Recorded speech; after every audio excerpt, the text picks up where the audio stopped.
It's now time for Talkin' Boxing with Billy C. It began as a podcast, went live on the net, and transformed into a full-blown empire. It's the only daily boxing talk show on the planet, hosted by the only guy with the balls to do it. Many have stepped into the ring. Many have tried to take the belt. And one by one, they've fallen. Another victim of the undisputed heavyweight champion of Boxing Talk Radio. Talkin' Boxing with Billy C is on now. My style is impetuous, my defense is impregnable, and I'm just ferocious. I want your heart.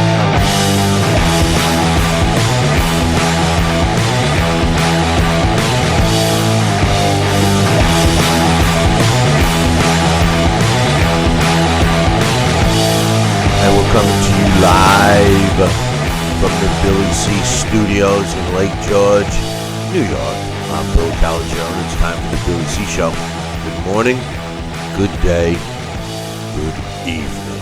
Whenever you're listening or watching, I hope you're doing great today. Today's show is being brought to us in part by Sal's Neighborhood Pizzeria, an Italian restaurant located on beautiful St. Simons Island in Georgia. Check out his website, www.salsneighborhoodpizzeria.com, or give my man a call, 912-268-2328, 912-268-2328. Find out why I go all the way to St. Simons to get a real pizza. It's real. It's real. Oh, it's real. Oh, it's real. Oh, it's happening. It's happening, sweetheart. Today's show is also being brought to us in part by Gawk Box. What is it? I don't know. All I know is you could save some money and you can get some stuff for free and at the same time help us out. So it sounds like a two-way street to me. Visit our website, www.gawkbox.com, and sign up today and start saving and getting for nothing, that is. Also, today's show is being brought to us in part by our app. Download it right now. Go to Fight, that's F-I-T-E. Go to fight.tv/Billy C. Download our app, watch, and listen to our show on your cell phone. It's great stuff. Check it out. And finally, today's show is being brought to us in part by my book. Tom Molyneux, From Bondage to Baddest Man on the Planet, is available right now where all good books are sold.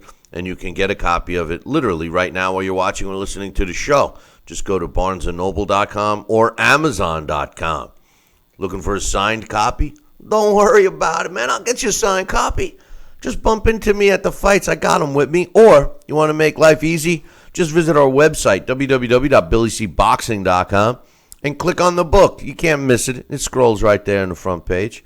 And follow the directions. Today's show, we got a lot of stuff that we're going to be talking about. I also want to give a shout out to all of our Facebook Live viewers. We've been experimenting with Facebook.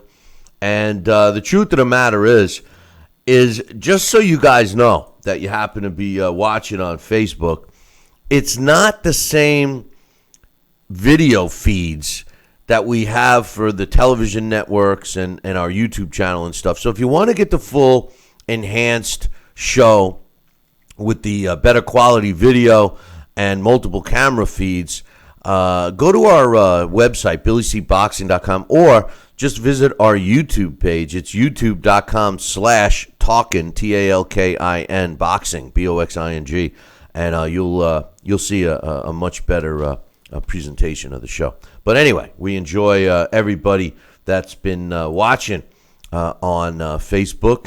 And don't forget, if you're watching or listening on another stream or television network or radio dial, visit our chat room up on Billy C Boxing. I know there's a lot of chat rooms around, and I know that there's a lot of discussions going on during the show. But the one that we respond to and monitor is the one up on BillyCboxing.com. There's a great group of people in there, so check it out. Today we're going to be catching up a lot with some listener and viewer emails that we fell behind on because of our project last week.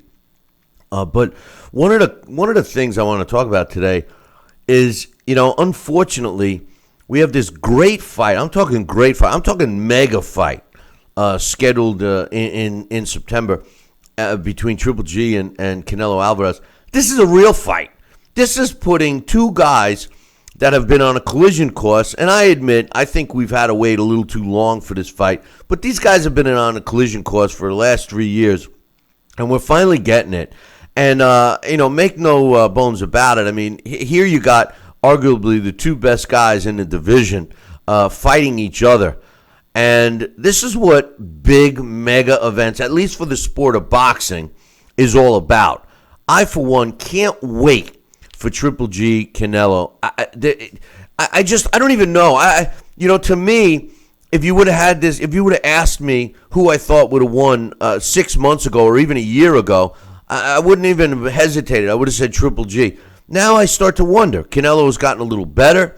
Triple G hasn't looked all that great. It's still another few months away. What I love most about this fight is I think it's a 50-50 fight. And I talk to people about it, and I'm getting mixed feelings about that. Some people like Canelo, some people like Triple G. That's the makings of a great fight. This is a mega fight. Joining me right now to get his thoughts from beautiful St. Simon's Island in Georgia is my partner in crime, Sal Rocky Senecola. What's up, Sal? Billy C., good morning. How are you, my friend? Oh, not too bad, brother. Not too bad. Triple G Canelo in September. I know both of us are psyched about this fight, but this is a real fight. I mean, we've been sidetracked in talking about the joke of a fight that's not even going to be a fight, that we highly recommend people to save their money, that WWE, that circus event, that smoke screen, that somebody holding a gun to your head and stealing your money event, which we know now as McGregor-Mayweather in August. But we got a real fight in September, Sal, and I'm starting to really get excited for this one. I know we got a couple other fights leading up to it that are decent, like the Broner and Mikey Garcia fight, but this one's going to be the fight. I know it's a ways away, but, man, how is this fight to you in terms of a real fight compared to the circus act that they're trying to convince us that's going to be a competitive fight with McGregor and Mayweather? Well, you said the key word. How does it compare? The comparison of these two events, these two fights, they shouldn't even be on the same page, because the Triple G Canelo Alvarez fight is a real, bona fide, exciting world championship boxing match, the way that we would have been looking for the last 3 years. It's finally going to happen, and as you were suggesting, I have heard a lot of feedback that this fight is a 50-50 fight, meaning there's also 50-50 fans on either side. And I think it's a great fight, great opportunity. And I'm sorry, what was the name of the other opponents that were going to fight in August? Oh yeah, that was right. Mayweather and what's his name? The other guy with the MMA. I'm sorry, I don't mean any disrespect to either of those fighters. And Mayweather certainly is already a Hall of Famer that is going to be first opportunity he gets in there. He deserves it. He'll be in. But the bottom line is, I don't like the matchup. I don't like the fight. I don't like that it's sanctioned as a real fight, boxing match. If it was an exhibition like we've been saying all along, my hat's off. I'd love to watch it. Be fun. But as far as a bona fide, sanctioned, professional boxing match, this I do not agree with or do not really care for. And it's going to be a farce. It really is. Like I said, the two fights, they don't really compare in their reality. As far as the Triple G fight is going to be a significant fight that is going to be great for the middleweight division. There's no question about that. And one of the other things I like, I've been a little Canelo is, ever since he got in the ring and said, I'll fight you right now, pointing at Triple G, us Mexicans don't F around. I've kind of lost a little respect for him. But he knows this is serious business now with Triple G. And the thing I kind of like, and it was the same kind of, pre-fight stuff that went on for AJ, Anthony Joshua, and Vladimir Klitschko. They showed respect for each other during the press conferences. And don't get me wrong, it's not like I don't like trash talk, because I just, what I don't like is guys like Sergey Kovalev talking all kinds of smack and not living up to it, not even trying to, like David Hay. You know, he's the biggest, smoke screen of all. But the truth of the matter is Triple G and Canelo know that this is going to be a tough fight. They did their press conference in London on Monday, and then flew to New York on Tuesday, and did their press conference there. You know, basically they're both acting like professionals. Not much trash talk. Basically, they both can't wait to get in the ring and prove their worth. Ticket prices were announced in Vegas for this fight. Primo seats, $5,000, all the way down to the cheapest seats are $300. So, you know, it's going to be an affordable fight, I guess, for regular people. And I'm sure there'll be a bunch of celebrities, but nothing outrageous. I think that this fight is going to do very well, not only at the gate, but in pay-per-view, Sal. We got to take a break in a minute or so. But what's your thoughts? You think it's going to do well with the numbers or what? Oh, I really do, because I know Canelo has a lot of fans in America and, of course, in Mexico. I think there's going to be a big draw to this fight. And you can't deny Triple G either. He's got the credibility. He's got the titles. He's got the excitement, the shock appeal with his power. So I think it's going to be a traditional, old-fashioned, great opportunity for two boxers with great talent to have their worlds collide in the middle of a squared circle. So that's the excitement. That's the anticipation. And I think people are going to be willing to pay for that. Oh, yeah. Well, anybody that's a true boxing fan is looking forward to it. You know, and that's a big difference between the farce of a fight between Mayweather and Conor McGregor. That's not going to be a fight. You know, it's I read an interesting article by Sarah Spain, and she's on ESPNW, whatever that is. I guess that's ESPN Women. I don't know.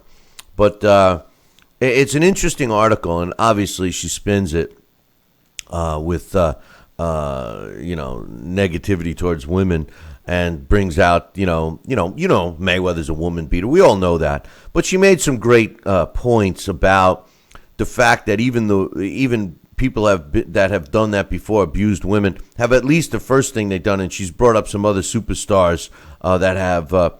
Did it, like Chapman, a pitcher, the Bengals drafting Joe Mixon, who also was charged in,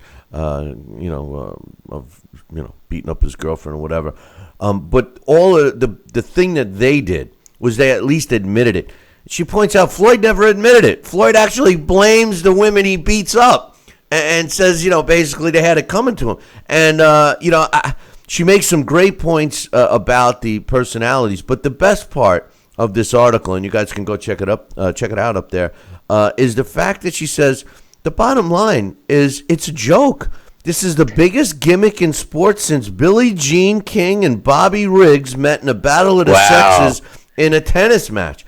And I remember that she's right. It's a joke, and all it is a way for Floyd and Conor McGregor, which. Hey, I respect them both for being able to make their money, but that's what it is. Anybody out there that really believes that this is going to be a challenging and competitive fight is delusional. It's delusional. Floyd Mayweather never challenges himself. This is a guy that picks everything. And by the way, Sal, I heard yesterday, and then I got to take a break. I'm already over. But this is to counter what you were saying. I heard yesterday that there's a clause in the contract, which doesn't surprise me with Mayweather, that if Conor McGregor at any time during the fight loses his head or forgets and uses his feet or legs to strike Floyd Mayweather, he gets no money. He gets no money. Wow. So I mean, right off the bat, there's Floyd again. Tilting everything in his face. Floyd Mayweather is a smokescreen. He really is. Sal, hold that thought. I got some other news in boxing. We got to start reading these emails. All of that is coming up in about 2. Billy C will be right back.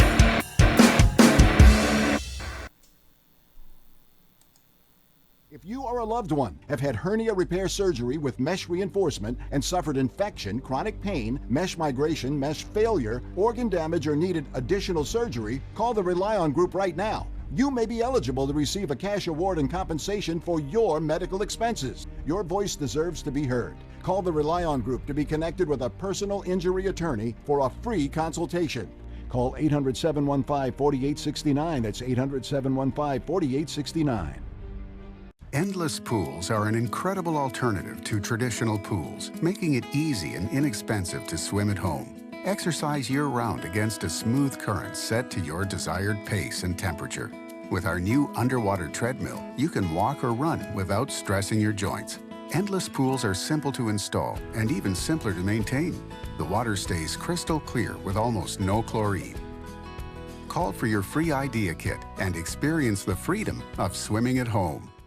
Are you currently on Medicare? In other words, do you carry the red, white, and blue Medicare card? If so, are you suffering from chronic back pain? If you answered yes, you may be eligible for a pain-relieving back brace covered by Medicare at little to no cost, shipped directly to your home for free. These medical-grade back braces are ideal for lower back pain, arthritis, spinal disorders, and other chronic back problems. Will you qualify for a medical-grade back brace? Call Back Brace America at 1-800-290-8300. Snacking has never been this exciting. At Graze.com, we combine wholesome ingredients with the flavors we all love to create over 100 exciting snacks, like these. We'd love to send you a Graze sampler box for free. Just go to Graze.com, enter the code ENJOY36, and we'll mail your free box to your home or office. Join thousands of Grazers already in love with our exciting snacks. So come to Graze.com for your first box free.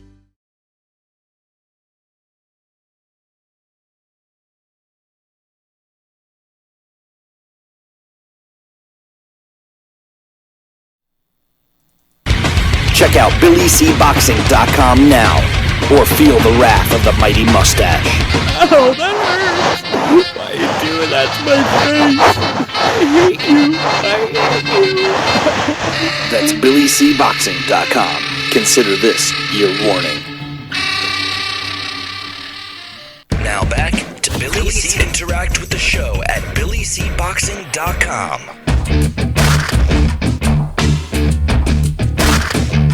And we're back. You're listening and watching the Billy C Show. Glad you could be with us. And before we went to break, my blood pressure got going again. Every time I think of that Floyd fraud weather, I get my blood pressure going. And don't get me wrong. I mean, the guy is, one of the best of his generation. There's no question about it. But my problem with Floyd is that we never got to see the best Floyd. Floyd has just cherry-picked opponents or picked good opponents at the end of their career. And he basically, safety first, he didn't give us an opportunity to see how good he really is. And, just to assume, how many times have I heard Floyd Mayweather fans say, well, he doesn't have to fight Triple G because everybody knows he could beat him. Well, everybody knows he could beat McGregor, so why is he fighting McGregor, Sal? That is a smart statement. Wow. Very good, Bill. Hey, I'll tell you, Bill, I have this feeling, and you know what happened last time I had that feeling? You had to run to the bathroom, but that's besides the point. What? Wait. What are you saying? What? Yeah. Jack Dempsey's not talking to you again. Oh, my gosh. This is the ghost of sparring and world champions of past. They all whisper in my ear. Yeah. And I think you're just hearing voices in your ear. That's it. I can't believe you just said that. Good thing he didn't say it on the air. Okay. All right. Okay, I'll share that with you later. Would you slip him the tongue? Did you slip that thing the tongue? Come on, man. What are you doing? I whispered in his earlobe there. I thought you were slipping him the tongue. I don't know. No, I'm sorry. I'm not yelling at you. No, go take a rest. All right, he wants my coffee. Anyway, Billy. Anyway, listen, pal. I am still, what could put a big signature, a big statement right here. I'm still maybe I'm still too hopeful that this will happen, but it will validate everything and anything you ever wanted, and with the sport of boxing. If Floyd Mayweather, after he does his farce with McGregor, that he's ringside for the Triple G Canelo fight, which he'll be anyway because it's his backyard, and he gets up in a ring and he says, "You guys have a great fight, and I'm going to fight the winner." I still see that will be his signature way out to do one last great thing in boxing before he retires. He's not. Sal, no. Listen, I don't know why you. I don't know why you keep saying it. Floyd Mayweather does not care about anything to do with boxing except his paychecks. That's it. Floyd does not. He's never done the right thing, and he's never. He has. Trust me, this guy will not do that. This guy is nothing. Please, you know what? Let me move on. Let me move on because I'm going to say something I'm going to regret. That would be phenomenal, though, wouldn't it? No, I'm not saying it wouldn't be phenomenal. It would be great. It would show that the guy's got hairs on his little teeny you-know-whats, because he definitely has little teeny you-know-whats. He's a punk. He's a bully punk thug. That's all Floyd is. And you know what? Let me tell you another thing. Nobody's afraid of Floyd Mayweather. Floyd Mayweather picks his opponents. And then it's like they hit the lotto because they get a payday that sets them up for life. But no one's afraid. I don't know anybody on the planet that's afraid of Floyd, unless you're a woman. If you're a woman, you do have to be afraid of Floyd because he might, beat you up. Or if you're a pimply-faced security guard, like somewhere between 18 and 21, you should be a little afraid of Floyd too because he likes smacking you kids around too. So, no, Floyd's a punk. Anyway, let's. I don't even want to talk about Floyd. All right. But let me tell you this. Let's say this. I have some other news. Kell Brook made a statement yesterday that he is definitely going to fight again. Wow. And this is following the second eye socket injury. He got the one eye socket was busted by Triple G. Then the second one was busted in his last fight with Errol Spence. But he says not only is he going to fight again, Sal. He's going to fight again this year. What do you think about that? Tell you what, I don't think I kind of called that fight before he fought his last fight. I think he was hurt more emotionally, mentally, and physically, by the Triple G fight that we didn't really see. And I don't think he's ever going to be the same fighter again. I really don't. I don't think he's going to sustain or get back to the level he was at. I think he. I hope he proves me wrong. I just hope he stays healthy and safe. But man, once you have that eye socket damage, that tissue, that bone structure, everything in there, and they could rebuild it with titanium. But sometimes the titanium or what they do to improve it is actually stronger than the actual bone. And what will happen is there'll be smaller fractures around the surrounding bone. So I don't know. That's a hard call. I wouldn't be surprised if he has one fight and he gets beat again and then he walks away. Well, I mean, he's taking a chance. He's taking a chance, but taking a chance. It is what it is. He has the warrior mentality, and he doesn't want to go out of the game like that. So I could understand that. I really can. Yeah. No, you got to give him credit. I got it. Let's. I got some emails. We got to catch up on these emails, so let's get going with that.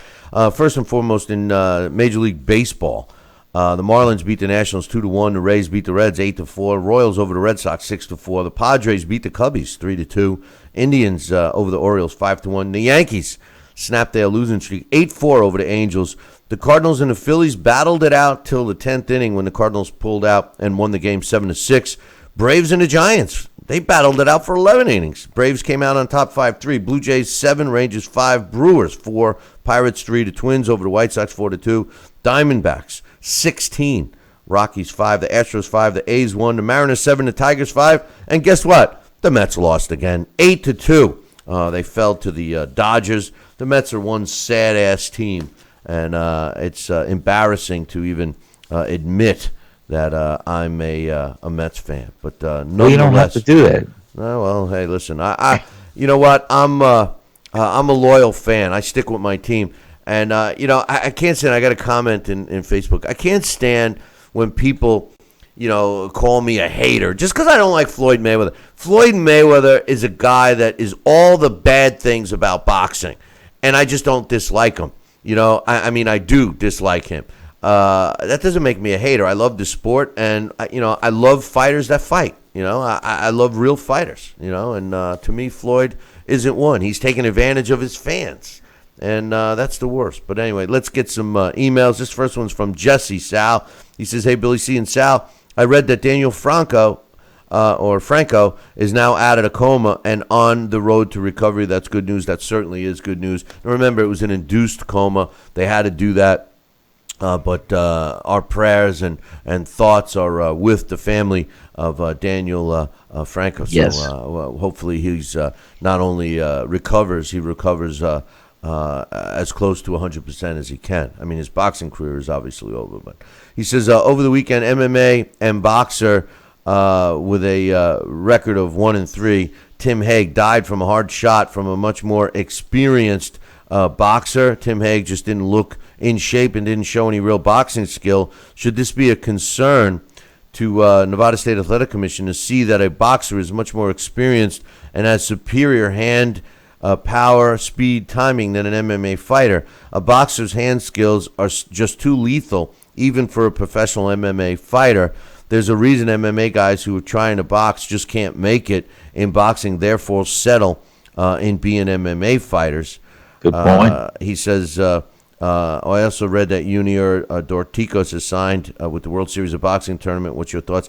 I will get to that a little later, and I do like the fact, that tournament, if it happens in September like it's supposed to, really sounds great. I love the cruiserweight division.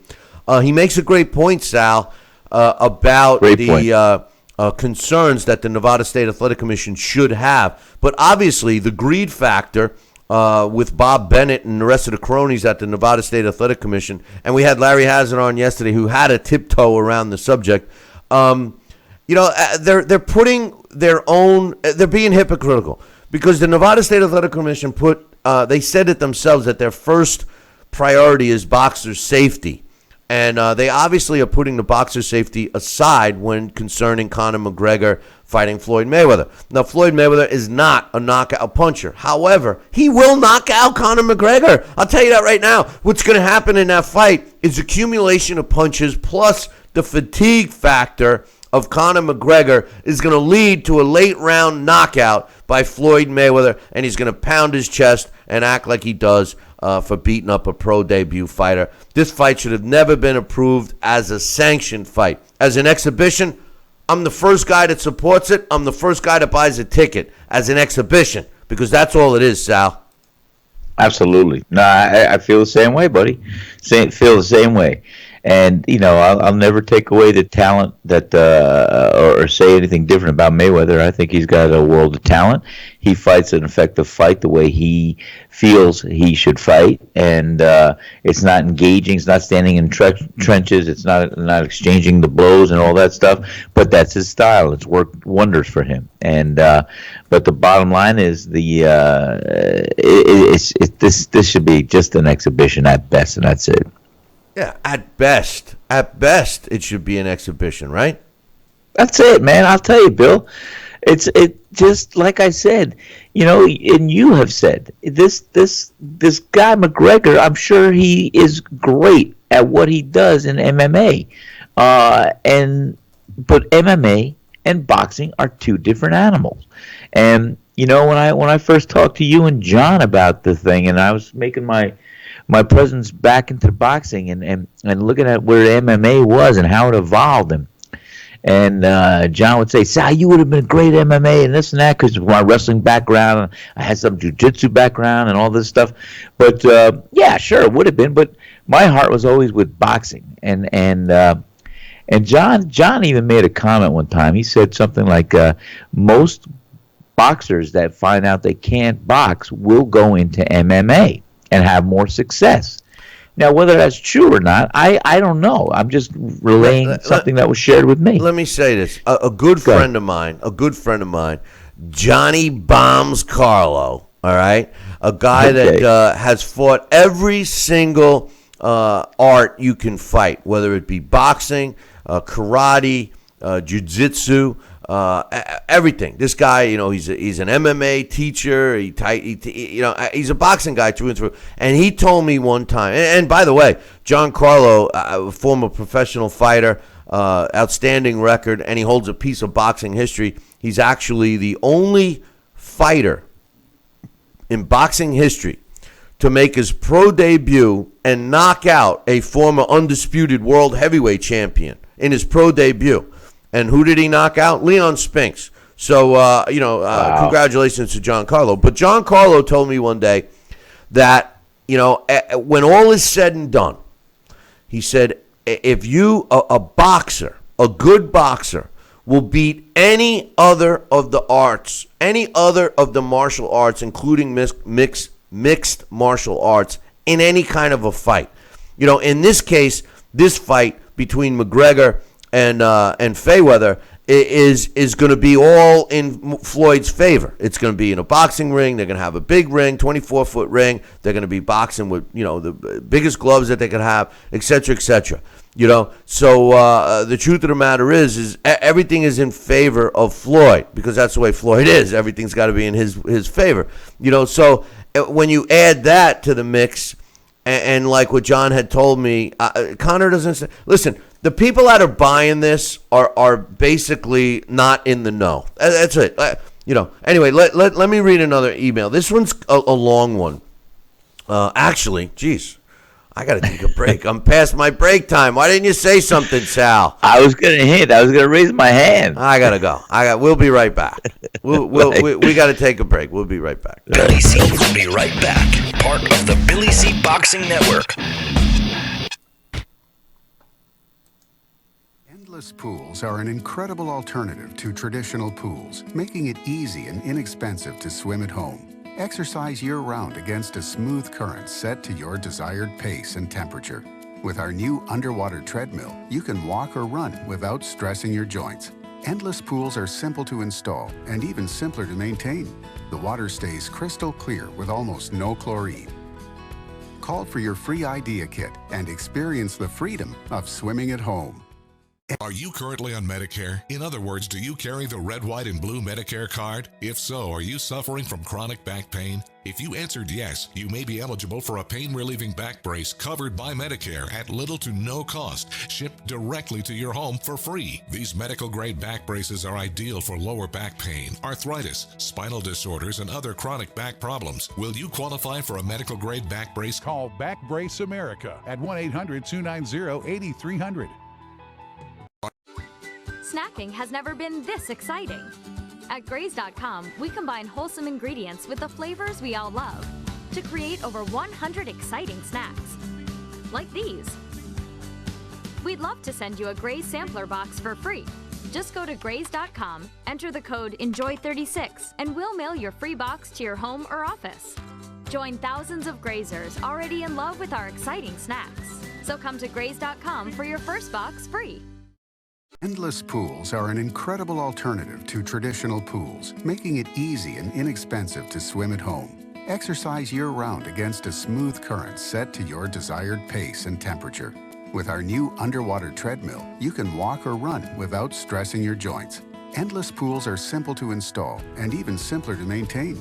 The water stays crystal clear with almost no chlorine.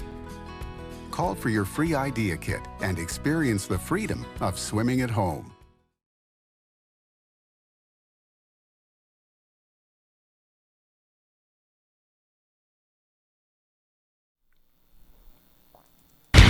Check out BillyCBoxing.com now, or feel the wrath of the mighty mustache. Oh, that hurts! Why are you doing that to my face? I hate you! That's BillyCBoxing.com. Consider this your warning. Now back to Billy C. Interact with the show at BillyCBoxing.com. And we're back. You're listening and watching The Billy C. Show Glad you could be with us. And I was on one of my, I don't know, I don't want to call it a rant, but Sal got my blood pressure going. But Sal, I'm watching the Facebook comments going on. Yes, sir. I do have one. I never did that. I do have one clown that doesn't know boxing, saying I don't know boxing. But my man Sherman Henson, you remember Sherm? Sherman, yeah. Sherman wants me to tell you hello. So tell Sherman I said hello. Thank you so much. You're telling him now because he's watching and listening live. So Sherman, how you doing, buddy? Thank you. So listen, I got I think I introduced you to Sherman at one of our events, right? You did, absolutely. Yeah. I got another email. This one's from John Bettina, and it's kind of a long one. But this was one of the ones that I had read before, and he actually submitted it on Monday, and we just haven't had a chance to read it. But it's one that I think is worthwhile. So bear with me while I read this one. He says, "Hey Billy C, I just want to compliment you on the show. You and Sal and Dax and Larry and Alex give great insight, and I've really enjoyed the content that you guys have put out. That said, after Saturday, I think that boxing has lost me for a second time in my life. I sent an email after the first Kovalev-Ward fight, giving my story of really enjoying the likes of Roberto Duran, Larry Holmes, Julio Cesar Chavez, Evander Holyfield, Tommy Hearns, and then the 90s hit, and those guys were out of boxing, and none of the top fighters would fight each other, and I had lost interest. The advent of pay-per-view was another factor. Kovalev brought me back when I was flipping channels one night. He was a guy that was exciting and liked to fight, not the jab and grab BS that many employ, or the utter cherry picking that goes on to keep records looking good." Floyd Mayweather. He says, "Saturday night I was prepared not to pay for the fight because in the back of my mind I knew that Kovalev was going to get screwed over again. But when I found out Kovalev was getting his purse out of the pay-per-view, I relented because I wanted to support him. I bet the numbers aren't very good anyway. During the fight, it became painfully obvious that he was never going to be allowed to win this fight unless he knocked Ward out. Let's be honest, there's always been corruption in boxing, and it's easiest to be able to manipulate the outcome of different sports, especially since there are vast amounts bet on them. It only takes 1 to 4 people, and the outcome can be set." He's referring to boxing here. He says, "It boggles my mind how certain fighters are allowed to dictate everything about the fight to nearly ensure the outcome. Then during the fight are basically allowed to do whatever they want. And it's somehow okay these days, and then to, with no shame, beat their chest and proclaim how great they are." A tear is welting up in my eye because I feel the same way as John.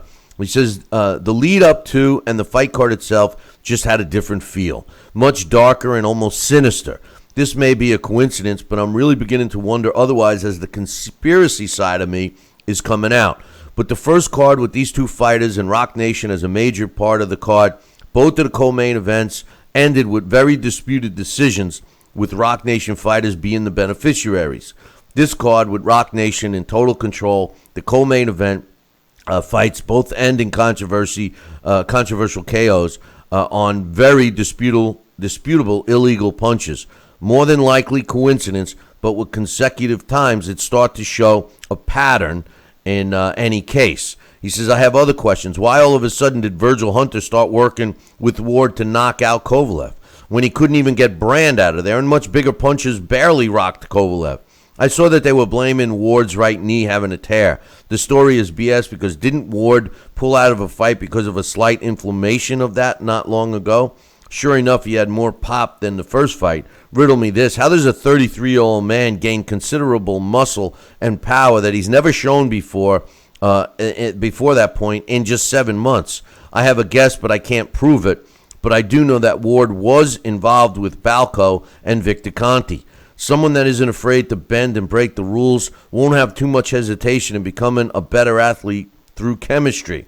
I also believe that the game plan was to attack Kovalev's body, which isn't a bad plan, but I'm also sure that through a wink and a nod, it was said, make sure no punches stray low to the cup area. It may be my imagination, but most of those punches seemed low and to be right on the middle and not to the sides. I don't think it's a secret that the Nevada State Athletic Commission is corrupt. Their administration, their judges, their refs, all included. So that's why I thought Kovalev had a very little chance of winning.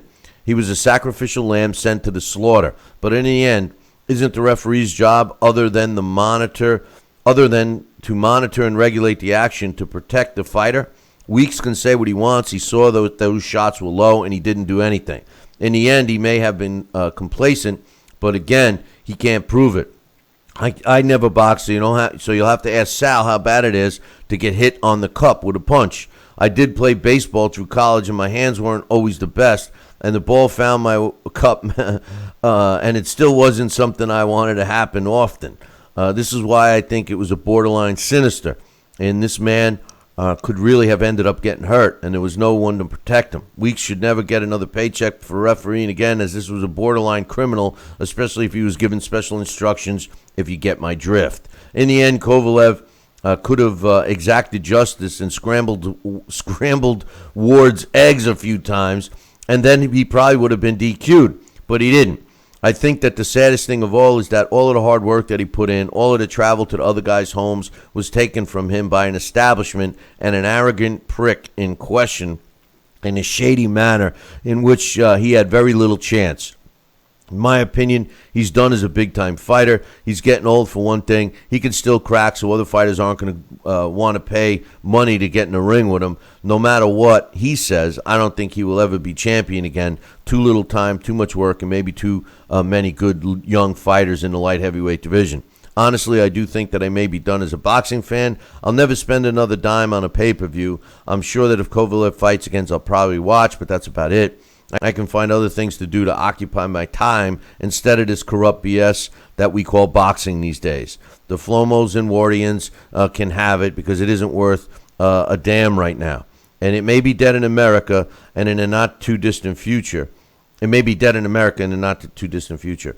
But they'll continue to worship and think things are great, not realizing that their idols have ruined the sport. I'm also fearful for Triple G in the coming months. I know that this is a novel, but I needed to vent on my way out the door. I don't expect you to read it, as it may take all of your show, but a short reply, email, or ask the fellas certain parts to see if I'm way off base would be cool. Ultimately, this was to thank you and the guys for providing me with a lot of entertainment and insight to a sport that I once cared for deeply. I'm sure that I'll visit your content once in a while, but not like I do now. I hope that I'm wrong with my predictions. Anyways, I'm out. With great respect and much appreciation, John Patina. You know what, Sal? This email, I mean, it was long, and I typically don't read the long emails, but I believe that I feel sorry for John because I get it. I understand what he's saying. And I don't necessarily disagree with him. The one thing I'm going to say, and we can criticize the judges and referees and all of that stuff. The one thing I could say is you have to put some blame on Sergey Kovalev for this fight. Sergey Kovalev talked and talked and talked some more. And although I picked Kovalev to win, and although I agree with John that I'm not a big fan of Andre Ward, and not so much for his skill, because he is a skilled fighter, arguably one of the top, if not the pound-for-pound fighter in the sport today. And he has fought a top-notch level of opposition. But I don't like his divaism. I don't like that he thinks he's this big draw, which he's not. But like I said, Sal, a lot of the blame has to go purely on Kovalev's own shoulders because he talked and talked and talked some more and didn't even try to back it up. If I was Sergey Kovalev and I was going to act at least half of some of the smack talk that he talked, I would have went after Ward with reckless abandon. And he didn't. He didn't even throw an arsenal of punches. He was very limited at what he was doing. And no, it wasn't John David Jackson's fault. It was Sergey Kovalev's fault. And credit to Andre Ward for doing what he said he was going to do. Now, whether you want to assume things with the power and everything else, that's neither here nor there. They were tested. They passed. Until you can prove somebody did something illegal, I think that Andre Ward did everything legal, and he basically shut up Sergey Kovalev. As much as I wanted Kovalev to win, Andre Ward gets the credit here. And I hope John doesn't bail, and he should definitely follow. We got some great fighters. Errol Spence Jr. Is one. Anthony Joshua, to name a couple off the top of my head. Triple G. You got Mikey Garcia and Adrian Broner coming up. That's a good fight. Keith Thurman is still a quality fighter, of course. You have Sean Porter. I mean, we have some really talented fighters. As long as they break that Floyd Mayweather cherry pick and mold and fight each other like they have been, Sal. They have been. 2017 has been a good year for boxing. I think we're on the right track. I hope John reconsiders his boxing abandonment. What's your thoughts on the email? It was a great email. It was a detailed, lengthy email, but he had a lot of valid, good points. And I can't say I disagree with many of his points. I agree with several of his points. I will tell you this. You and I have discussed this. The Sergey Kovalev, Andre Ward fight. We both wished it to go differently in favor of Sergey Kovalev. But that's just it. It looked like, from what I witnessed, what I saw, that you and I and probably millions of other fans wanted it more than Sergey Kovalev. And I'm sorry to say that. But when you and I discussed what would be the best tactic for him, we thought he'd have to go out there and fight like the bully, be the dominant, rough him up, do what he had to do. And guess what? Andre Ward chose that was the route he was going to take because he was more effective bullying and doing things that he did against Sergey Kovalev. And that's the kind of fight that we suggested that he needed to fight. To be dominant, to be a bully, to rough him up, and to not be the cleanest guy in the market right there. But he did not fight that fight. And what surprised or disappointed me is how that fight ended. It almost looked to me like Sergey Kovalev was looking for a way out. He looked at the ref. He didn't argue. He didn't disagree. He didn't take a knee. He didn't ask for an 8 count. He didn't say anything else. And I'm just very disappointed in Kovalev's performance. And as you suggested, he's right. He's done. I don't think he's going to be on the top of the game anymore. My whole mantra has been a fighter's really only as good as his last fight. Well, if that's the case, then Sergey Kovalev's got a long way to go if he wants to get back on top. I don't know if he needs to. I don't know if he wants to. I don't know if that's in his heart and passion, because if it was, we would have seen a different Sergey Kovalev full of fire, full of passion, full of wanting to be justified in his actions and be dominant in that fight. And it was not there. As far as his other question, what was it like to get hit on a protective cup or below the belt? That's happened to me several times. And the bottom line is, sometimes I would try to get away with fighting with just a simple little cup that we were using in baseball or football when we were younger.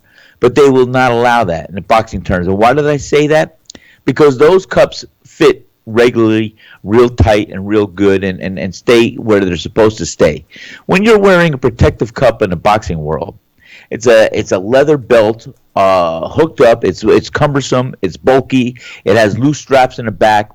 And many times that protective cup can have the ability to shift around when it's jolted.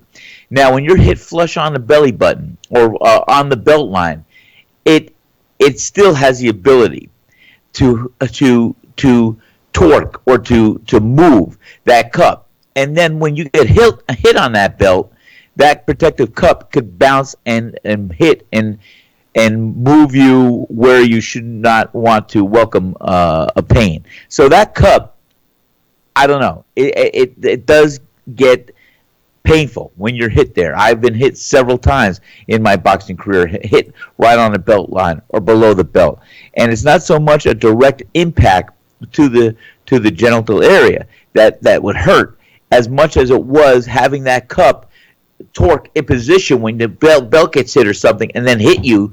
The cup itself would hit you in that area that you do not welcome that hit to occur. And that's the truth there. So that's what I suggested probably happened to Sergey Kovalev.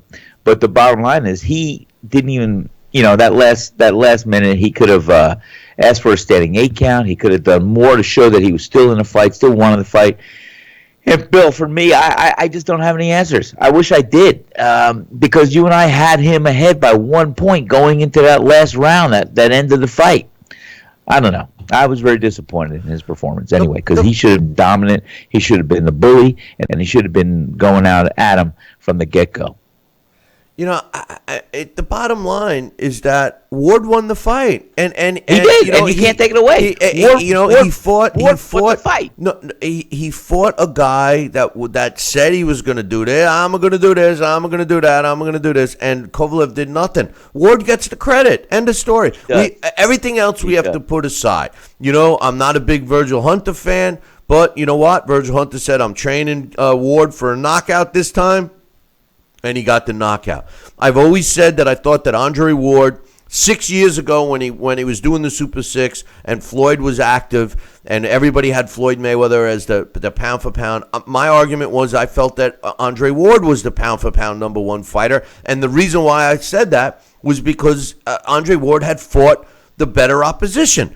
Now, when he left for contractual and promotional and management issues, and then he came back, he couldn't. A lot of people inserted him right back, and I'm talking about Andre Ward, right back at the number one pound for pound rating, which I disagreed with at that time. And the reason was that how can you put a guy for something that he did 6 years ago, and then he had since not fought any quality fighter until he fought Sergey Kovalev. Now you can make an argument that he's back at the number one spot because he not only beat Kovalev once, he beat him twice. Now, we could say as much as you want, it was controversial, it was this and that. But at the end of the day, he won the fight. It's the same thing when Pacquiao fought Floyd Mayweather.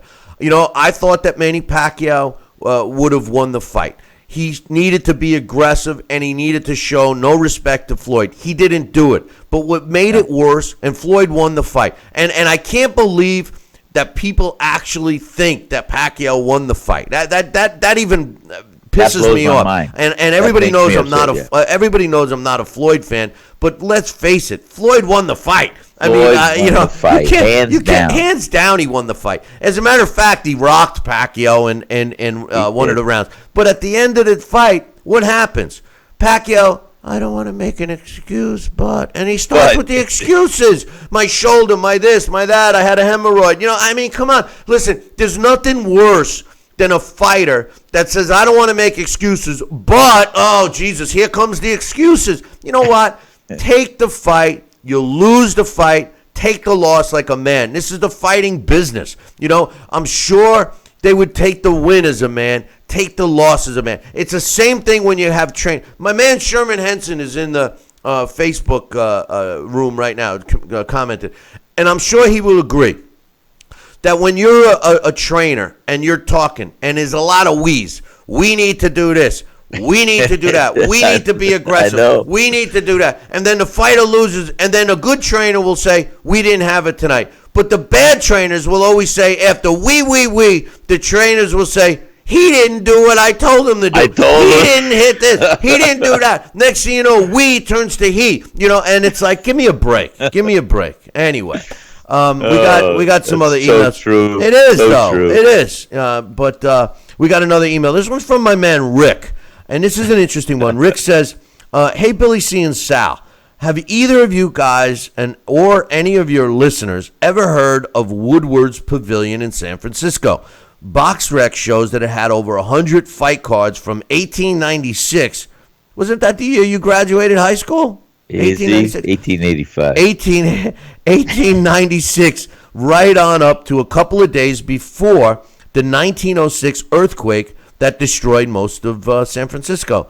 Some of the names of the fighters who fought there include Joe Gans, Jack Johnson, one of my favorite fighters, Joe Chewinski, Marvin Hart, tough guy, Joe Walcott, Philadelphia, Jack O'Brien, and many others.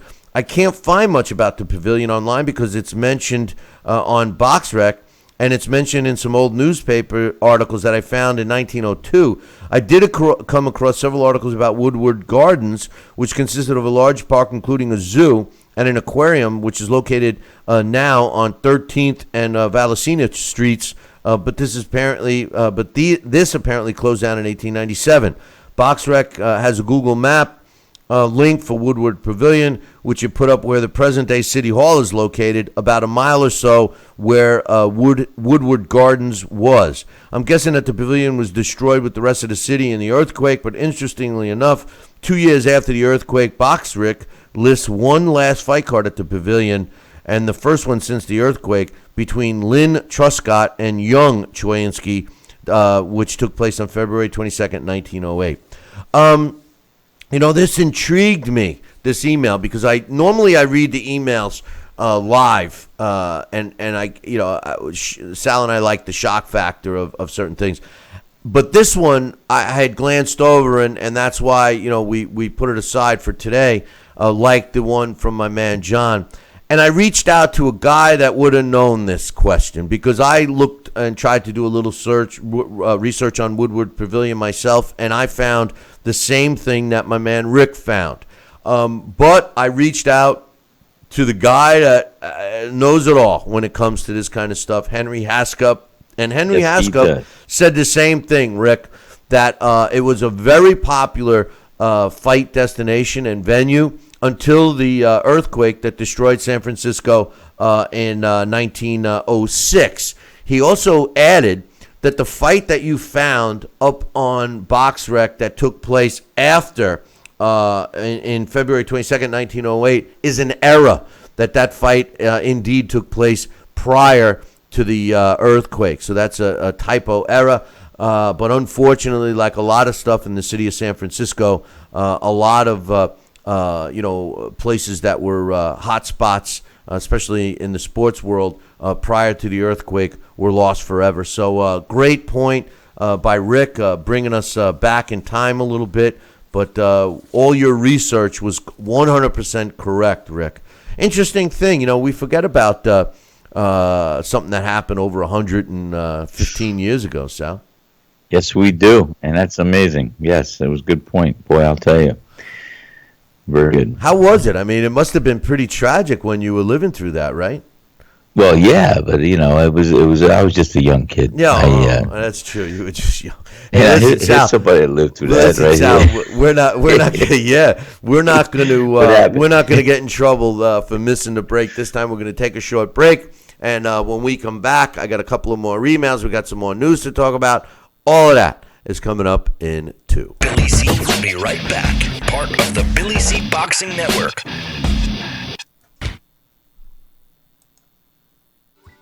Snacking has never been this exciting. At Graze.com, we combine wholesome ingredients with the flavors we all love to create over 100 exciting snacks. Like these. We'd love to send you a Graze sampler box for free. Just go to Graze.com, enter the code ENJOY36, and we'll mail your free box to your home or office. Join thousands of Grazers already in love with our exciting snacks. So come to Graze.com for your first box free.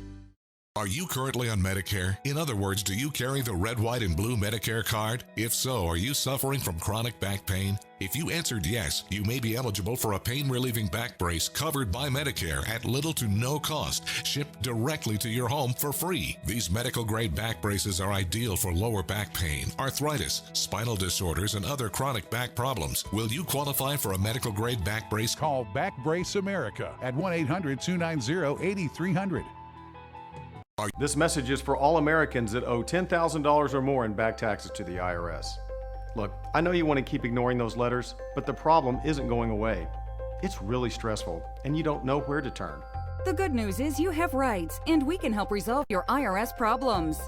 If you owe more than $10,000 in back taxes, our qualified CPAs, tax negotiators, and support staff know the law and know how to get your situation under control legally and permanently. Call the number on your screen now and we will contact the IRS on your behalf, help you end wage garnishments, stop collection calls, remove tax liens, get rid of IRS and state tax penalties, and reduce the amount you owe if you qualify. You wouldn't go to fix your car without going to a mechanic, so why face the IRS without an experienced company that can help you? Let us take the stress of back taxes and the IRS off your shoulders so you can spend time on the important things in your life, like your family or your business. If you owe more than $10,000 in back taxes, call now and find out how we can help you.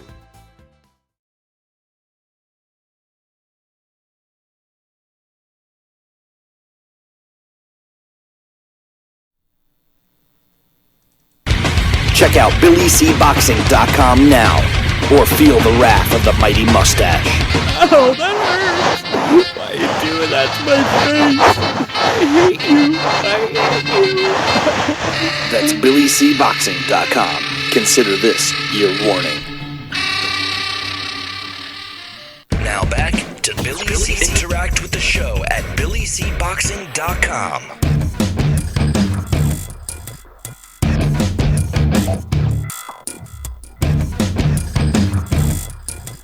And we're back. You're watching and listening to the Billy C. Show. Glad you could join us.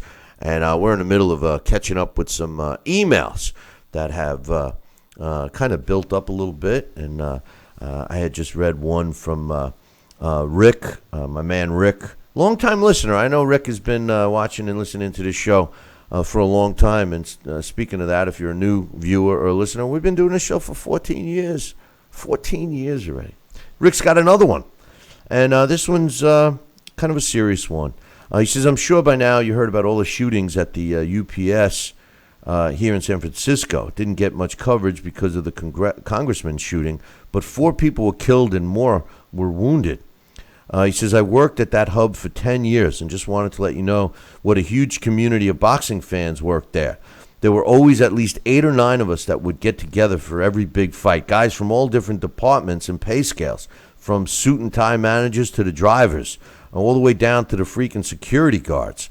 These are some of the best, most knowledgeable guys you would ever want to pound beers with and watch a fight. Some of us have even taken road trips down to L.A.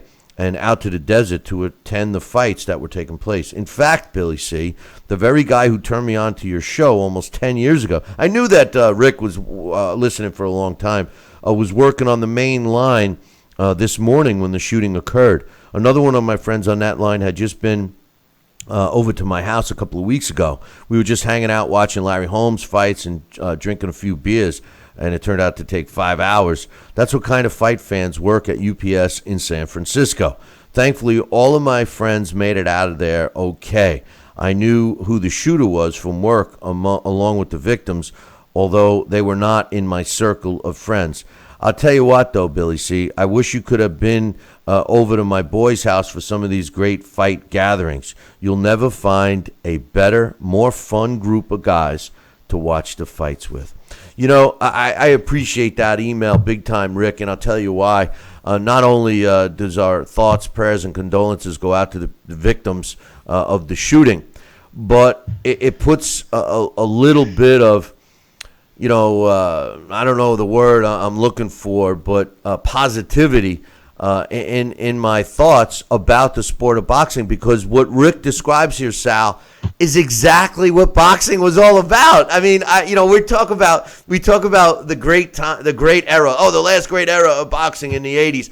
And if you would have asked me that in even after one of the greatest fights of that era, Marvin Hagler against Tommy Hearns, which was the greatest 3 rounds of boxing I ever saw live. Yeah.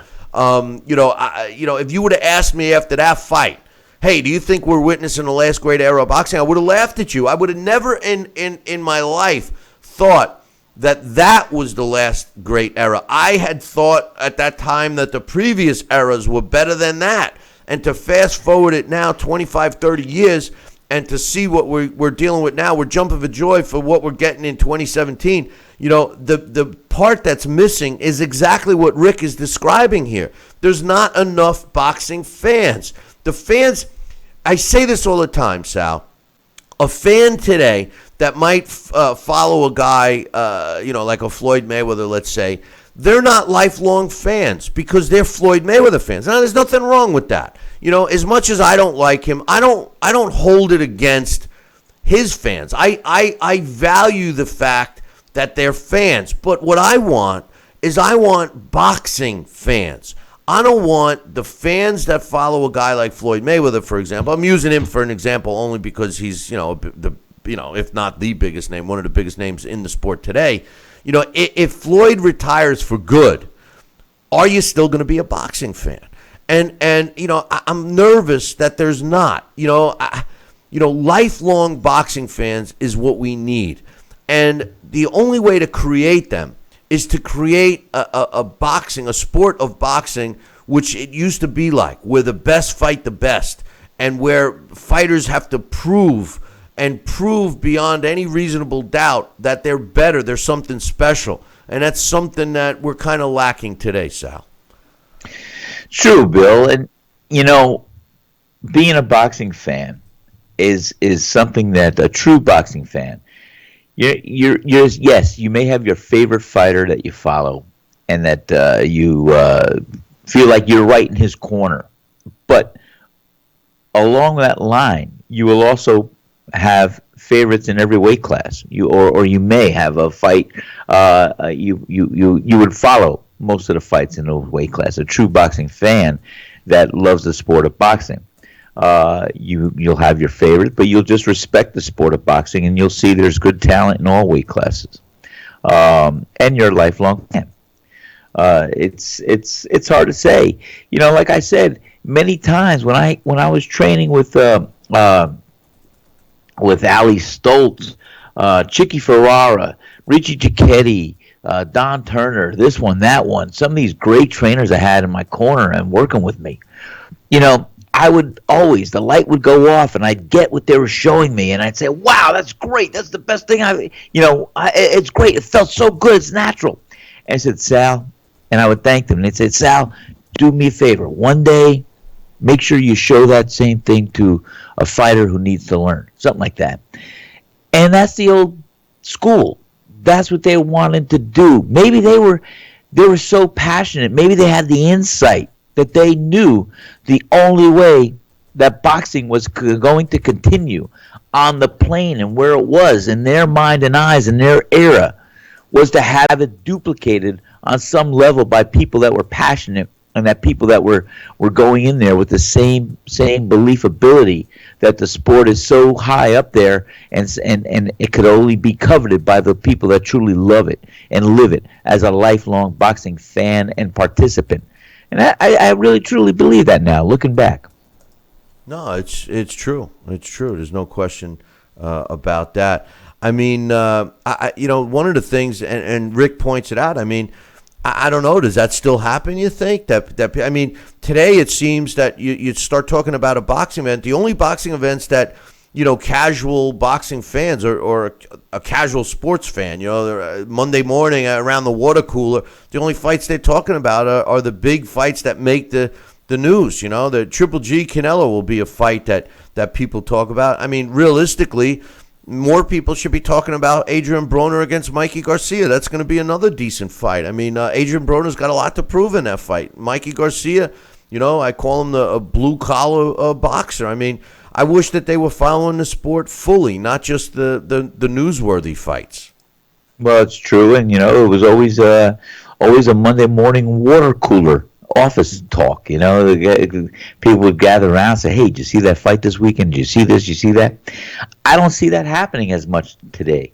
I wish I was wrong, or hope I'm wrong, but that's I think the fans have maybe gotten away from being that lifelong passionate fan. Not gotten away, but the cumulative, the amount of fans that they would share and have things in common, and they can express and they can talk and have an intelligent conversation along their lines of what they really were passionate about.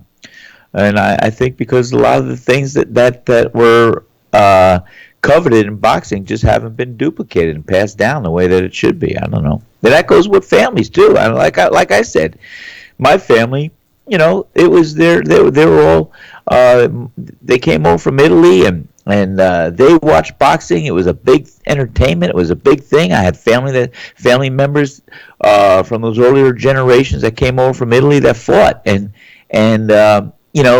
so they were passionate about it. They expressed it. And that was the old term, the parlor talk on Sundays. And so that's what excited me. Well, guess what? We don't talk too much about it today with our children in a parlor on a Sunday anymore. That's good. So, we don't have parlors anymore, Sal. There's no such thing as parlors, except the ice cream parlor, But, the ice cream parlor or the pizza parlor. How's that? Hey, there you go. Hey, that's even old for that. I got another one. This one's from This one's from my man Barry, and he says, "Hey Billy C, I'm from the UK. Listen, we love the UK. I mean, love the UK. I have been and you know." A guy that I've been going back and forth with here on Facebook. We agree on something. My man Dorset, he's a fighter. He's a pro fighter, and he loves fighting in the UK. And I just said, and it's ironic that I'm reading this email because I just said, the UK, in my opinion, has been carrying the sport of boxing on its back for a long time. I mean, all the big fights seem to happen here in the States. But what I respect about the UK is that they fight each other. They're not afraid to put their O's on the line. But more importantly, the fans come out and support the fights. Every fight card that has a substantial fight on it is packed to the gills. And they attract a faceted audience, young, old, couples, men, women, everything, and I love it. They have a good time and they're very vocal. You watch a fight. Hey, listen, Floyd Mayweather's our biggest pay-per-view drawing fighter in the United States. Nobody makes more money than Floyd Mayweather when it comes to fights. But I tell you this, he doesn't draw live crowds. We all hear, and that's not Floyd's fault. If Floyd fought in a big arena, I'm sure he would draw the crowds. But us as Americans, we're lazy SOBs. We sit home and buy the pay-per-views, and we don't want to have to wait online for a beer or a pint like they drink over in the UK. These guys go out to these fights. That's why they have 50,000, 80,000, 90,000 people for Klitschko and AJ. So I love the UK. Anyway, he says, I'm from the UK, been watching your show on the YouTube channel for several months now. I'd just like to say I think you guys are doing a brilliant job and keep up the good work. Well, we appreciate it, Barry. Thank you so this much, is our 14th year, so you're a newbie, and we're glad to have you. He says, I would just like to bring to your attention the betting odds currently for Mayweather-McGregor. Over here in the UK, the odds are 1 for 8 for Mayweather, a win, and Conor McGregor 6-1. What that means is you're laying $800 to win $100 for Mayweather, and you're making $600 for betting $100 on McGregor. He says, I find these odds bizarre. As anyone knows boxing, this is a non-competitive fight. McGregor has far less chance of winning than these odds suggest. I find these odds very amusing when comparing them with other big fights coming up, like Mikey Garcia against Adrian Broner. As we all know, this is a much more competitive fight than the circus that's going to take place on August 26th. However, you can actually get the same odds for a Garcia win versus Broner as you can get for a Mayweather win versus McGregor. I just wanted to ask your thoughts on this and for you and Sal to discuss on the show. I think that there's some serious money to be made on this fight if I were a betting man and willing to put up a big enough stake. Thanks and keep up the good work. Hey, Barry, we're glad to have you watching the show right now. And I'm kind of amazed myself, Sal. It's like horse betting. If you only have to, I say this, if you only have to lay $800 to win 100, if you had a lot of money and you had the balls, put it on Mayweather because there's no chance of McGregor winning this fight. Odds are driven by the amount of money that's put on one side. The way the bookies make it is they try to keep it even, and they make the profit. If the same amount of bets are placed on one side as it is on the other, then the bookies make out because they're winning the juice. They're winning, the money, their percentage that's back and forth. The ideal situation for a bookie is to have the same amount of money on either side, and then they hit the juice. They're going to win for risking nothing. What this is showing me, that McGregor is, 6-1, getting 6-1. I think that there's a lot of money being put on McGregor just for what's in giggles. McGregor doesn't. He doesn't have a chance. Do the same thing. No, but I'm just saying McGregor doesn't have a chance to win the fight. So if you got an extra, hey, you want to win $100,000, just bet $800,000 on Mayweather, and you'll win $100,000, right, Sal? That's what probably you're going to do, right? Well, yeah, I was going to borrow some money from you, though. Yeah, right. The only thing I could lend you is maybe I can't lend you nothing. I don't have anything. But thanks for the email. I got two more here, and then we can move on. This one is from my man Steve, and this one has to do. Again, we're back to Mayweather-McGregor. This has some points that Steve wants to make for giving Conor McGregor a shot at beating Floyd Mayweather. He says, consider this, Billy C. Number one, and he's got 8 points. Number one, McGregor has knockout power in his left hand. Number two, an unusual stance and approach to distance and range. Number three, he's powerful, very powerful and skillful inside and at using leverage when he's tied up. Number four, he has a granite beard. Number five, he's naturally bigger and he's 13 years younger. Number six, supreme confidence and won't be intimidated by Floyd.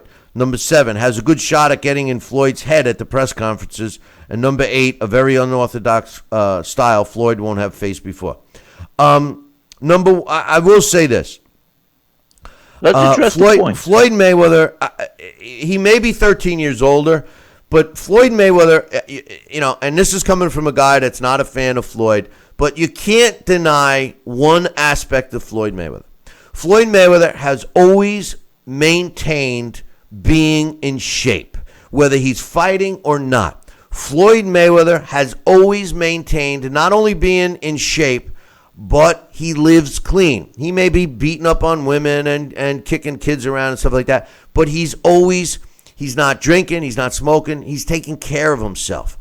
He doesn't have much mileage on him at his age of 40. He's defensive, so he doesn't get hit a lot. So he's not a typical 40-year-old guy. When Floyd prepares for a fight, he knows who he's going to fight. You think that he's just given himself 2 months to prepare for Conor McGregor? He's been preparing for him for years. Right, he knew that he was going to fight Conor McGregor. He started preparing for it. The trick that Floyd has is he stays in shape. So when he goes to training camp, he doesn't have to work on weight. He works on game plan. Smart. That's right. And I think that the age has nothing to do with it. As far as being intimidated by Floyd, nobody intimidates Floyd. No. I mean, or the other way around. He said it the other way around. In his head. Nobody gets intimidated by Floyd. No. Floyd's not an intimidating guy. Mike Tyson intimidated opponents. Sonny Liston intimidated opponents. Floyd Mayweather doesn't intimidate anybody. All right? He's not a knockout puncher. People are happy and thankful that they get to fight Floyd because they know that they're making enough money. I don't think that that Floyd is going to intimidate him. I never thought he would. I also don't think in a million years that you'll get inside of Floyd's head. Floyd has been there, done that so many times. You're not going to get into Floyd's head. As far as his punching power, I said this yesterday. Floyd has fought some big punchers in his career, and none of them, and these are boxers, none of them have been able to knock out Floyd. What makes people think that Conor McGregor, who has never boxed professionally or amateur, will be able to get to Floyd? Floyd's going to have a big ring. This is going to be an anticlimactic fight. You're going to see, I'll tell you what's going to happen. You're going to see Conor McGregor chasing Floyd like a primitive caveman, and Floyd picking his shots, dancing around, and that's going to take place for 12 rounds. I appreciate Steve's, consideration here on some chances, but I think that Conor McGregor's inability to box and the fact that he won't have the stamina to go 12 rounds is going to equate to Floyd Mayweather not only winning an easy fight, but I think he might win by knockout. What do you think, Sal? That would probably be Conor McGregor's only chance. And that is not to fight a conventional fight, of course. He's not. He's not a conventional fighter. But literally, to charge Floyd and wade through any punches that Floyd's going to offer, knowing that they're not going to be hurting him, and literally manhandling Floyd and trap him in a corner, tying him up, and then with any free hand you have, bash away and bam away. I mean, that's going to be Conor McGregor's only chance to even last in this fight, is if he charges Floyd, manhandles Floyd, ties him up, wrestles Floyd, throws him in the corner, and starts taking a loose hand and bang the body, bang the arms, bang the head, and you know what? That's the only chance. Because if not, Floyd Mayweather is going to dance circles around Conor McGregor. It's going to be like a bull in with a matador. And Floyd, being a matador, is going to take that cape and wind up covering the head of the bull and making him look ridiculous the whole night. So that's it. Conor McGregor's got to charge Floyd. He's got to manhandle Floyd. He's got to wrestle Floyd. And that's his game. And that's what he's got to do. He's got to really grab those gloves, and he's got to literally hold those arms, grab them, and with that loose arm, he's got to pound and pound away. And he's got to be fearless of Floyd's punches coming in at him, and that's what he's got to do, because he's going to get hit, and it's inevitable. But if Floyd has his way, he's going to dance around all night, bang him, hit him, score him, and probably knock him out. But if he doesn't, that's McGregor's only chance, is to charge Floyd like a bull. Well, I mean, if you want to give him a chance, his only chance is to show no respect and, like you said, charge him and just let his hands go. I mean, hey, guess what, Bill? Conor McGregor can't be pretty about this. He's got to literally go in there, not knowing the sport of boxing and not looking like a boxer, but looking like an MMA guy. He's got to go in there. Nothing says in a rule book you can't wrestle a guy or charge him. The referee's going to break that apart. So that's what he's got to do. Wade through those punches, throw Floyd into the corner, almost like Clubber Lang did with Rocky Balboa in that movie, which is fiction, by the way, absolutely. And, but that's what he's got to do. Well, my point... And if he does that, hey, maybe he'll catch him with a punch. Maybe. Picture that. If Conor charges him like a freaking fullback and rams him into the corner, throws his arms up, gets a point taken away, I don't care, and bangs away with a loose into the body, into the head, into the arms, that's going to be his only chance. Well, I mean, unfortunately, that's not the sport of boxing, but I do agree that he does need to go after him. But that's where he falls right into Floyd's game plan, because Floyd knows he's going to do that. What I'm saying is he has no chance. But Floyd knows he's going to do that. So what is going to end up happening is Conor McGregor is going to tire himself out. This is going to be reminiscent of Muhammad Ali against George Foreman. Mayweather is going to let Conor McGregor tire himself out. Then he's going to come back, and his own, Conor McGregor's own, fatigue is going to aid Floyd into stopping him. That's the way the fight's going to happen. Anyway, and one thing I will say, everybody's talking about Conor McGregor showing no respect and everything else. Let me tell you something, boys and girls. When you step in the ring, I don't care if no one is not more of a negative fan towards Floyd than myself. But let me tell you something right now. If Floyd sent me a check for $1 million, I would have a hard time talking negatively about Floyd. It's human nature. And don't for a minute think that Conor McGregor, just like every other fighter that has stepped in the ring with Floyd, knowing that they're receiving a life-changing payday, meaning that they and their kids and their grandkids and maybe even their great-grandkids will never have to, work as hard as they would have before, thanks to Floyd Mayweather. Don't think for a minute that Conor McGregor doesn't know this in the back of his mind. This is a guy who has never made close to $100 million. He's making $100 million for this fight. Okay, wow. So when you're making $100 million, and I don't care if somebody emails me and says he's only going to, after taxes, he's only going to make $50 million. I don't even want to hear it, right?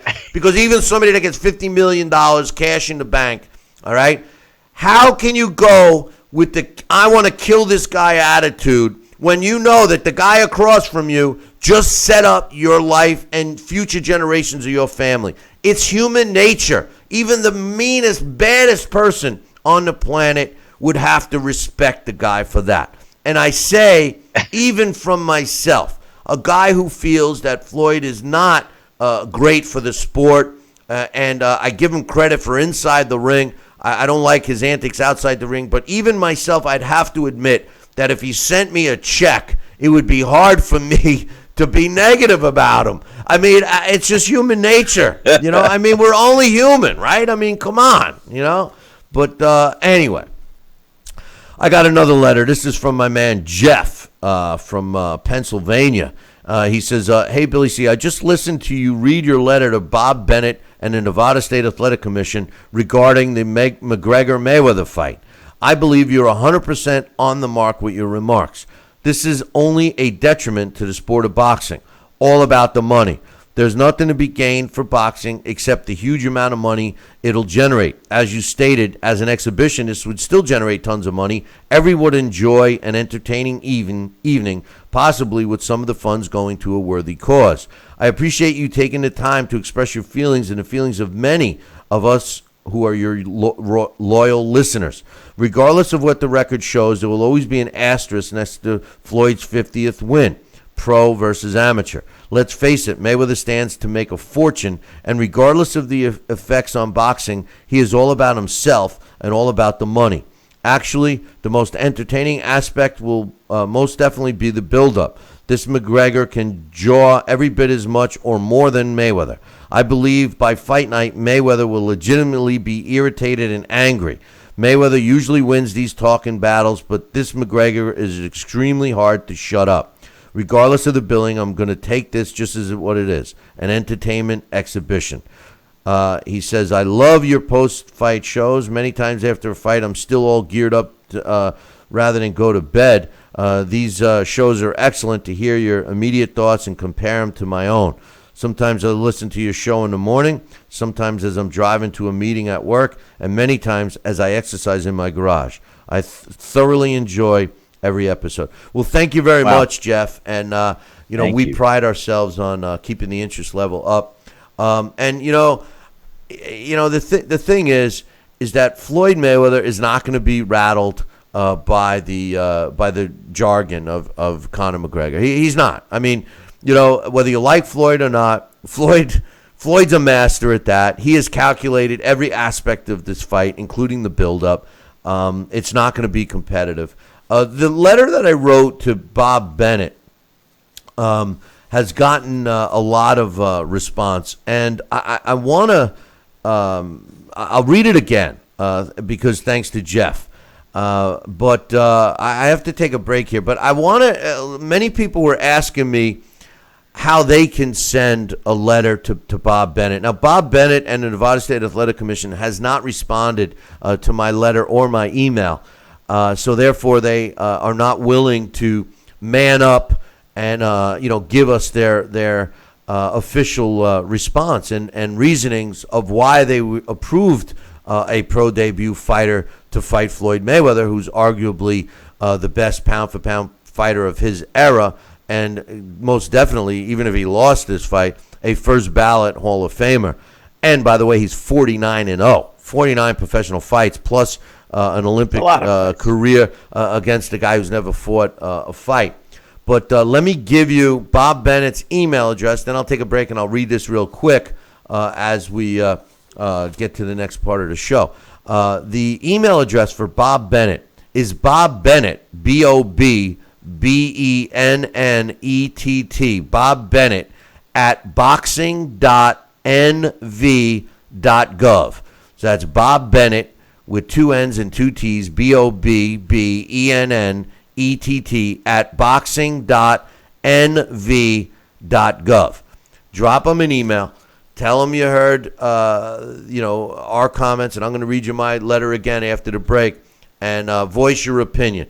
We want Bob Bennett to either come on the show and tell us why, or at least submit us an official letter that I will be happy to read. Sal, don't go nowhere, my man, because when we come back, we're going to let the cat out of the bag, my man. So we'll be back in 2. Billy C will be right back. Part of the Billy C Boxing Network.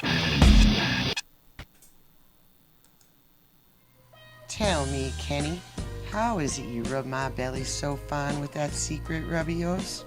And don't even tell me what you're gonna do next. I love you, Kenny Bear. Tell me, Kenny baby, what you gonna do next? Kenny Bear's home for the barbecue rub and seasoning. Grab a bottle today.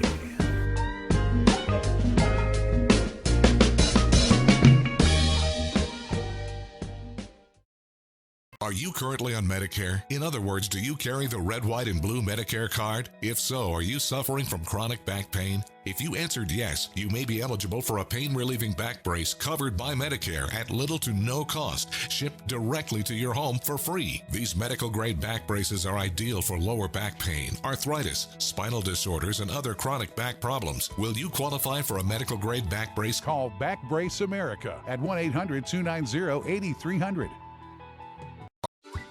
Snacking has never been this exciting. At Graze.com, we combine wholesome ingredients with the flavors we all love to create over 100 exciting snacks. Like these. We'd love to send you a Graze sampler box for free. Just go to Graze.com, enter the code ENJOY36, and we'll mail your free box to your home or office. Join thousands of Grazers already in love with our exciting snacks. So come to Graze.com for your first box free.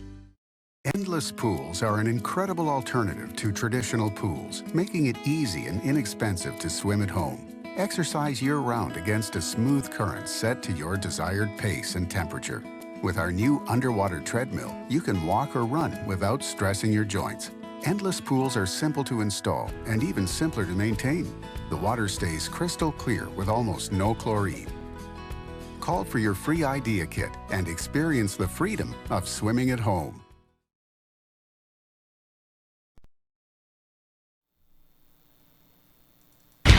Check out BillyCBoxing.com now, or feel the wrath of the mighty mustache. Oh, that hurts! Why are you doing that to my face? I hate you! That's BillyCBoxing.com. Consider this your warning. Now back to Billy C. Interact with the show at BillyCBoxing.com. And we're back. You're listening and watching the Billy C. Show. Glad you could be with us. And as promised, I have been getting a lot of emails about the letter I sent to Bob Bennett and of the Nevada State Athletic Commission. So I'm going to read it real quick. I wrote this and got it to him primarily. Well, here's what it said. I wrote, Mr. Bennett, I have been involved in professional boxing for over 30 years as a promoter, a matchmaker, a manager, a historian, an author, a gym owner, a writer, and a TV and radio program owner and personality. The main reason for my email is to formally ask you how the Nevada State Athletic Commission can even remotely justify sanctioning a fight between a 49-0 future Hall of Famer in Floyd Mayweather and a pro debut fighter in Conor McGregor.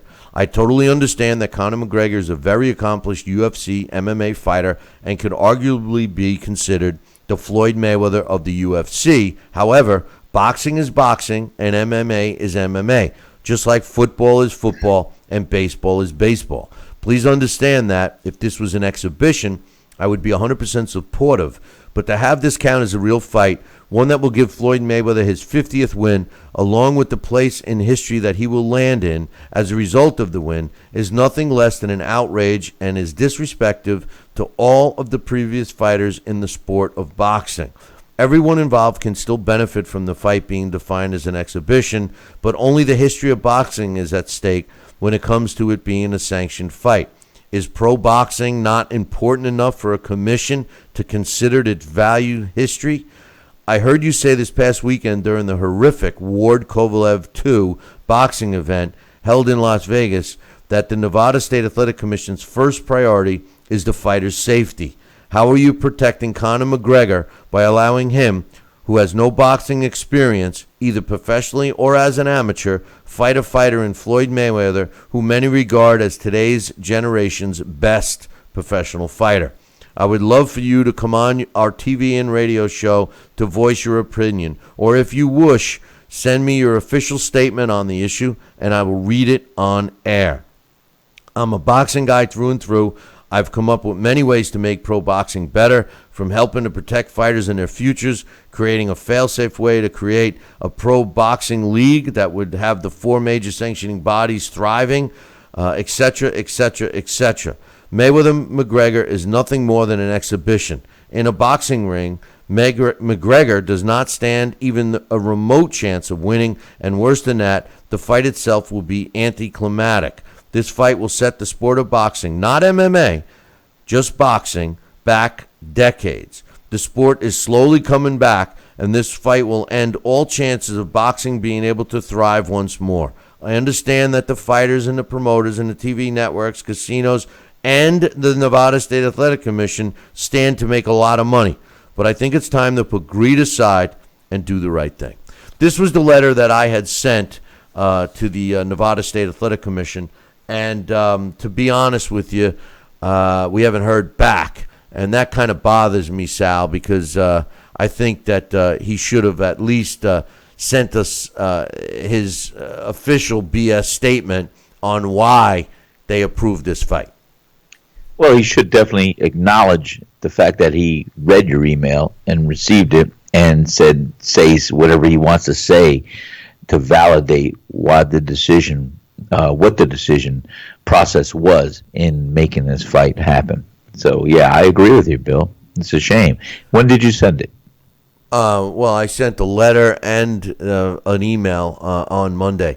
So they got the email Monday, and I don't know if they got the official letter yet. But well, and that might be, maybe they didn't open the email, but when they get that letter, in all due respect, maybe they'll get back to you by regular mail. Well, I also sent copies to Mike Mazzulli, who's the head of the ABC boxing coalition there, and also I threw a copy to my man Larry Hazard, just so he would get a copy. But anyway, Junior Dorticos has entered that Cruiserweight World Series, World Boxing Series that they're doing.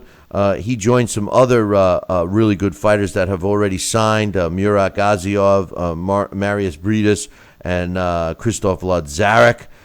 So we got a pretty good group of cruiserweights that are heading towards this thing. I hope it comes to fruition, because it seems like a good one. But I'm still looking forward to Triple G Canelo. But listen, I finally have decided to fill you guys in on what Sal and I worked on last week in St. Simons.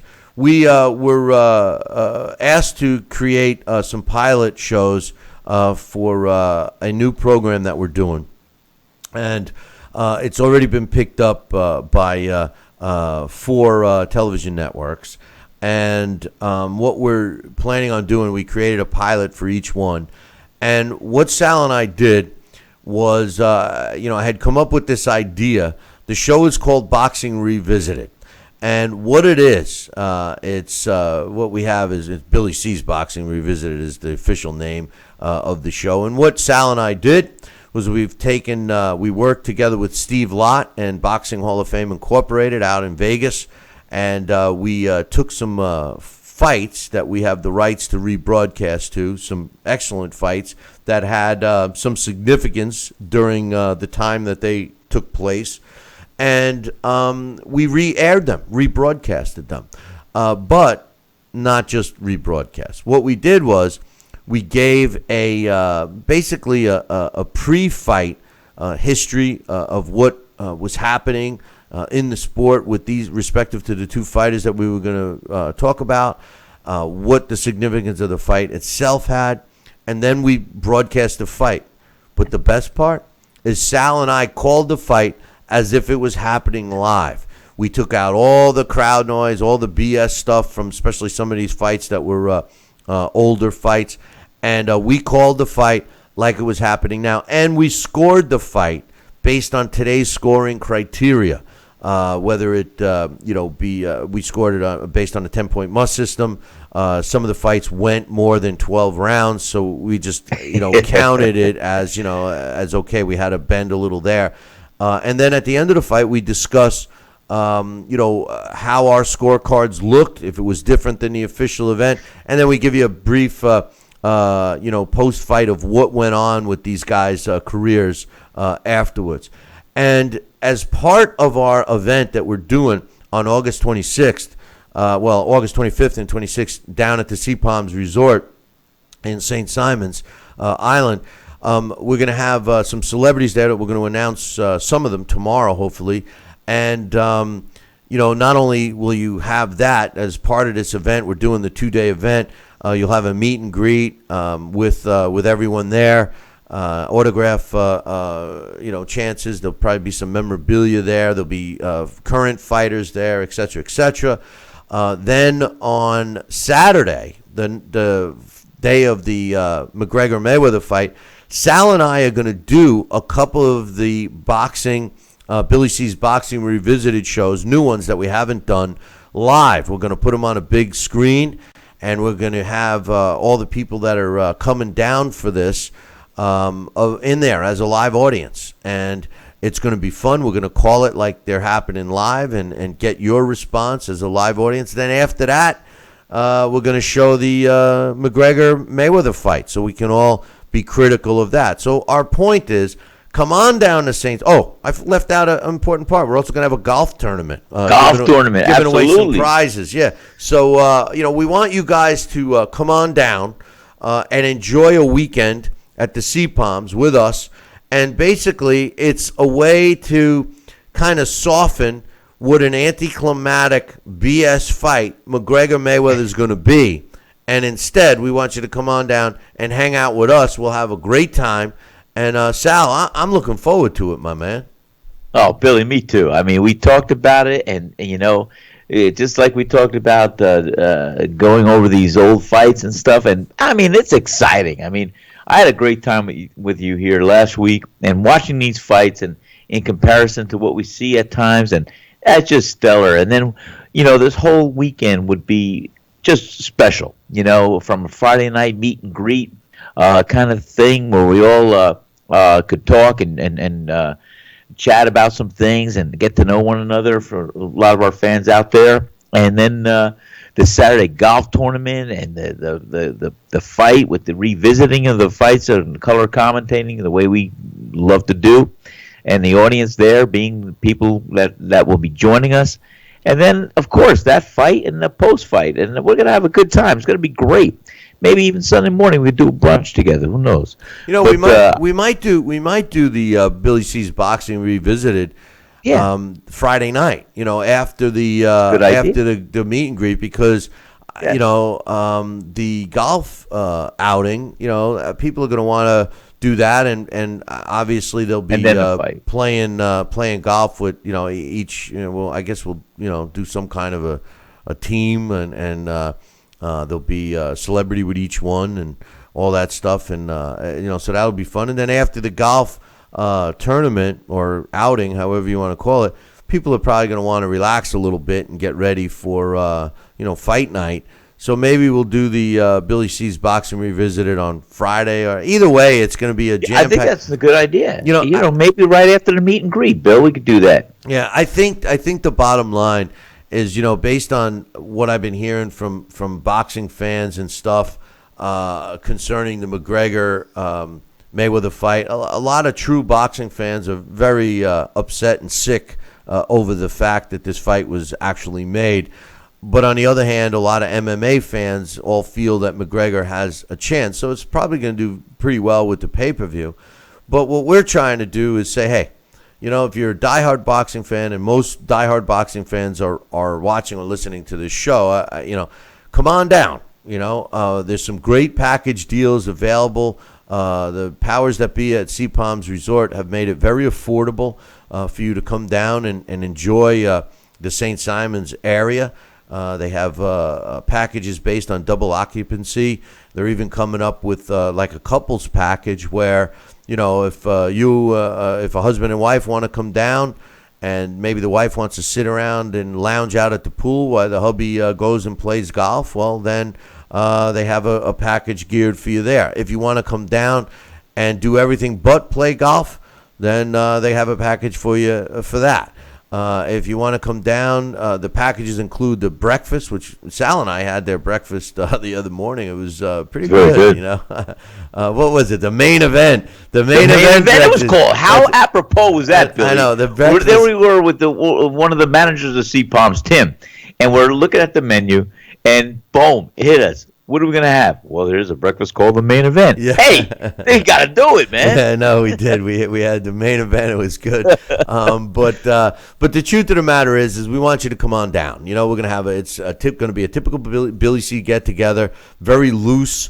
You guys will be hanging with us. Of course, you may want to come in a day early, maybe. I don't know, and come on over. We'll be hanging at Sal's as we get ready for this. And, you make the trip, you're going to want to eat at Sal's for sure. So come on down. Drop me an email. If you want me to hook you up with CPOMs personally, I will. So just drop me an email, Billy@TalkinBoxing. That's TalkinBoxing.com. If you want to just call the CPOMs yourself, go ahead. Just visit our website, BillyCBoxing.com, and click on the CPOMs banner, which you can't miss. It's right on the right-hand side. And, when they pick up the phone, tell them you want the Billy C Boxing special for August 25th and 26th. So we're hoping that you all come down. We want to pack the house, Sal. We want to pack that. We want to pack your house. We want to pack Sal's because I've been bragging about your food. You better not have an off night. I tell you right now, if all these people come down to Sal's restaurant and you have an off night, you're going to be dead to me, Sal. Billy, we never had an off night. That's what winners do. We do it every night. We rise to the occasion. It's Vince Lombardi. You don't win sometimes. You win every time. Yeah, so in other words, you guys challenge yourselves? Every day. And there's always challenges that do arise. And we rise to the occasion equally, and we definitely counter what we have to, and we enhance what we need to. And you know what else? You know what else, Sal? Your pizza dough arises too, right? The dough rises. The dough rises to the occasion. The dough rises to the occasion. Hey, well, listen, boys and girls, we had a little sidetrack show today. Most of the emails were discussing McGregor, Mayweather, and Kovalev and Andre Ward's fight. A lot of them had been hanging around.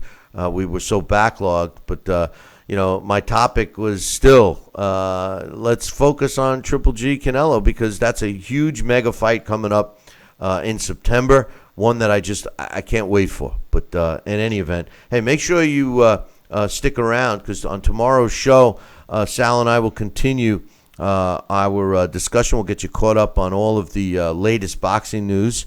And we're also going to open up the phone lines tomorrow.